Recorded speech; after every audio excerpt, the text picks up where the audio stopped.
Then, tell me about you and this. Sleep. Maybe you don't snore quite as grotesquely as this. I hope you don't, for your partner's sake. But what time do you go to sleep? If, apparently, it's between 10 and 11 p.m, you could have better heart health. That's according to the European Heart Journal.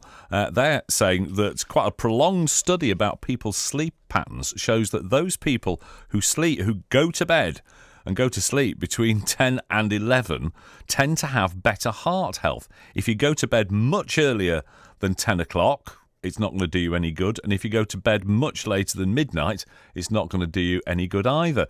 So I'd love to know about you and what you think is the best time to go to bed. What is your bedtime? And has that bedtime changed recently? Has it changed across the last 18 months or 2 years during the pandemic? And sleep, I think we know, is good for our well-being. Valentina Hynes runs a workplace wellbeing company in Harrogate, and she's with us on the line now. Good morning. Hello, good morning. Sleep. I don't know. We only tend to talk about sleep, I think, to other people when we've had a really bad night's sleep. It's a very common thing, I think, to hear in the office, the workplace, or just to friends over the phone. Oh, I didn't sleep well last night. We tend to notice it, don't we? We do. We certainly do. But the thing about sleep is, we notice it when it's been a repeated thing. If it's a repeated occurrence, then we start to notice it. Our brain starts to send the signals that we're not getting enough sleep because we're grumpy, we feel less alert, and we don't feel as energized, and so we attribute it to sleep. But it could be that it's a cycle that's continued for a long time and we've only just noticed. How do you break that cycle, do you think? Well, the thing with sleep, just like with everything on earth, it's all wrapped in diversity. So just like, we usually say with banter, we've got night owls and we've got morning birds. That all has to do with sleep patterns, and that's actually dictated by genetics and also by the environment and lots of other things. So how do we then know what time we need to sleep? This research says we should be sleeping between 10 and 11 for optimal sleep.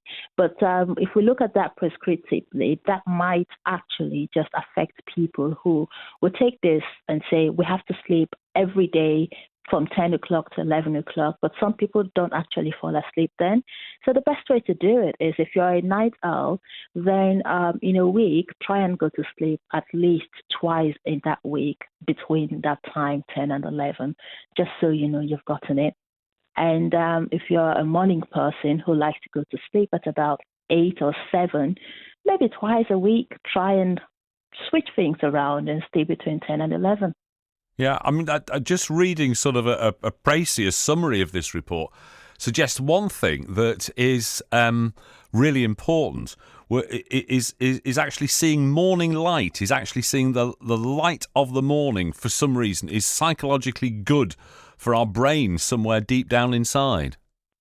Yes, the circadian rhythm, and that actually kind of differs from person to person as well. But seeing the morning light, it does help to reset the clock for a lot of people. And, as we have sleep disorders, what time they see the morning light affects it. But if we go into that as well, we'll be talking about places where we have winter that the day starts earlier, the day starts later, which is, of course, why we have the clock reset to help people to be able to sleep better. But yes, treating it as part of it. What time do you see the day? But for people like me who optimally function, I can sleep at about 11, I can sleep at about 1 a.m., wake up the next day a bit later and feel good.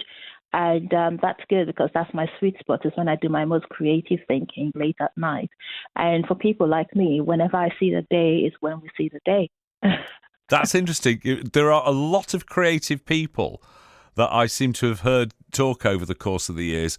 Writers, artists, poets, all sorts of people who actually say they do their best work in what the rest of us would regard as the wee small hours of the night after midnight, when presumably it works for them because they feel that the intrusions, the hassle of the day is definitely gone. They know they're not going to get interrupted.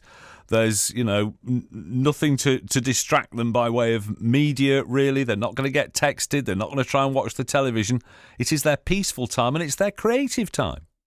Yes, that is true. That's very true.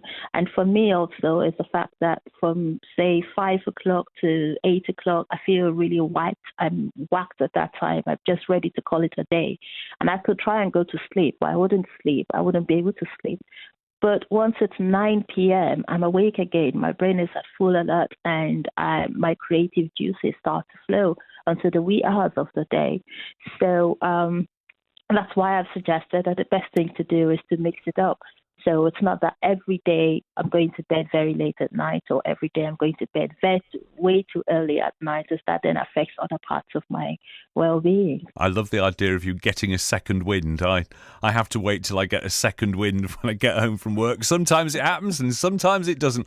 Valentina, lovely to speak to you on the programme today. Thank you very much indeed for your time. Have a good night's sleep tonight. You. Nice to talk to you. Cheers. Thank now. Bye-bye. Lovely to chat. Bye. Bye-bye.